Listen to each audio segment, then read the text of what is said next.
Yes, there is still, I suppose, a divide up to a point, but the distinctions, I think, are being broken down. And I'm fortunate enough to be in a department at Southampton where many people are interested in sort of classically continental philosophers, if you like.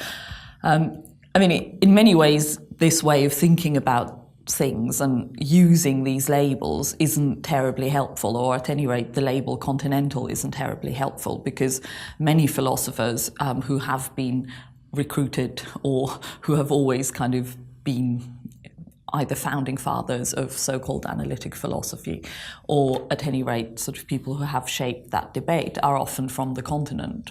You know, Gottlob Frege being sort of the prime example.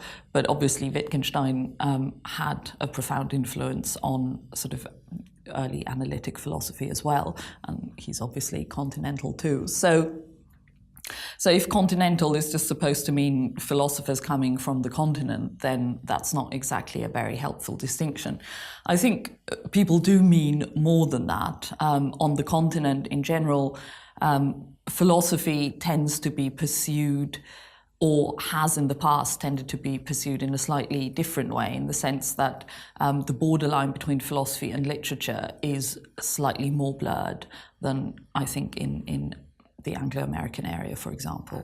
So that would be, I think, one difference that is perhaps still perceptible today, that these lines aren't as clear-cut, whereas in analytic philosophy you try very hard to kind of set out arguments in a more formal way, and to try to aim for clarity, which kind of, you know, moves away from writing metaphorically, trying to sort of use the kinds of devices that you know, authors of literature would use, and so on.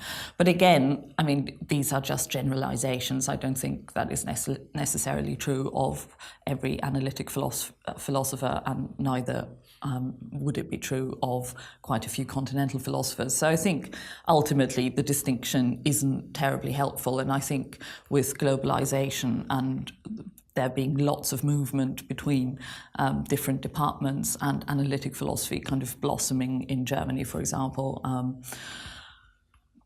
I think in the end we're going to move away from that divide to something hopefully a bit more inclusive.